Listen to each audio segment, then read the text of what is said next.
പ്രധാനപ്പെട്ട ഒരു വാർത്തയിലേക്കാണ്. ടെലഗ്രാമിനെതിരെ വീണ്ടും കേന്ദ്ര സർക്കാർ. നിയമവിരുദ്ധ പ്രവർത്തനങ്ങൾക്ക് ടെലഗ്രാം ഉപയോഗിക്കപ്പെടുന്നുണ്ടെന്ന് ഹൈക്കോടതിയിൽ വാദം. കോപ്പിറൈറ്റുള്ള ഉള്ളടക്കങ്ങൾ പോലും ടെലഗ്രാമിൽ പ്രചരിക്കപ്പെടുന്നുണ്ടെന്നും പറയുന്നു. ഭീകരവാദത്തിന് ടെലഗ്രാം ഉപയോഗപ്പെടുത്തുന്നുണ്ടെന്നും കേന്ദ്രത്തിന്റെ വാദങ്ങളാണ്. ശ്യാം ദേവരാജ് ചേരുന്നു. ശ്യാം, ഈ ടെലഗ്രാമിനെതിരായ നടപടിയിൽ ഒരുപാട് വിമർശനങ്ങൾ ഇപ്പോൾ തന്നെയുണ്ട്. പ്രത്യേകിച്ച് നീറ്റ് പരീക്ഷാ പേപ്പർ ചോർച്ചയുമായി ബന്ധപ്പെട്ടാണ് ടെലഗ്രാമിന് എതിരായി എടുത്ത നടപടി. ആ ഒരു പ്ലാറ്റ്ഫോമിനെ പൂട്ടുക തന്നെ ചെയ്തു കേന്ദ്ര സർക്കാർ. അതിന് പിന്നാലെയാണ് ഇപ്പോൾ പുതിയ വാദങ്ങൾ ഉന്നയിക്കുന്നത്. നിയമവിരുദ്ധ പ്രവർത്തനങ്ങൾക്ക് ടെലഗ്രാം ഉപയോഗിക്കുന്നു എന്നാണോ പറയുന്നത്? മറ്റെന്തെല്ലാം പറയുന്നു? ഈ ഭീകരവാദത്തിന് വരെ ടെലഗ്രാം ഉപയോഗപ്പെടുത്തുന്നു എന്നൊക്കെ കേന്ദ്രം പറയുന്നതിന്റെ അകത്തെ കാര്യങ്ങൾ എന്താണ്?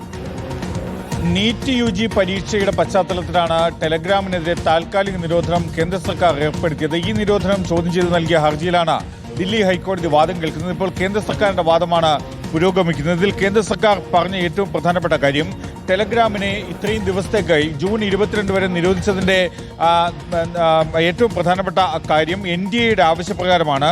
ചോദ്യപേപ്പർ ചോർന്നു കഴിഞ്ഞാൽ അത് വൈറലാകും.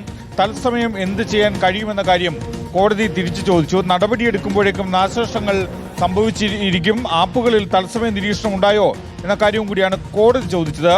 ഇതിൽ ഒരു സംഭവത്തിന്റെ പേരിൽ മുഴുവൻ ആപ്പ് നിരോധിക്കാമോ എന്നാണ് പരിശോധിക്കുന്നതെന്ന കാര്യം കോടതി വ്യക്തമാക്കുകയും ചെയ്തു. നിരോധനത്തിനുള്ള സർക്കാരിന്റെ അധികാരം എത്രത്തോളം ഉപയോഗിക്കാൻ കഴിയുമെന്നാണ് ചോദ്യമെന്ന കാര്യവും കൂടി കോടതി വ്യക്തമാക്കി. ടെലഗ്രാമിന്റെ പ്രവർത്തനം മറ്റ് മെസ്സേജിംഗ് ആപ്പുകളിൽ നിന്ന് വ്യത്യസ്തമാണെന്നാണ് കേന്ദ്ര സർക്കാർ മറുപടി നൽകിയത്. ടെലഗ്രാം ക്ലൗഡ് അടിസ്ഥാനമാക്കിയാണ് പ്രവർത്തിക്കുന്നത്. നിയമവിരുദ്ധ പ്രവർത്തനങ്ങൾക്ക് ടെലഗ്രാം ഉപയോഗിക്കപ്പെടുന്നു.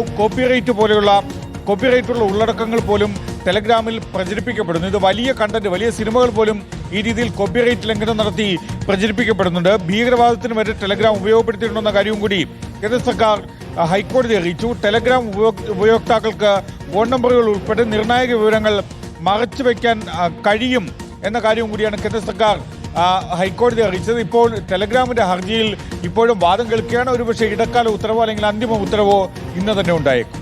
ശരി, ശ്യാം ദേവരാജാണ് വിശദാംശങ്ങൾ.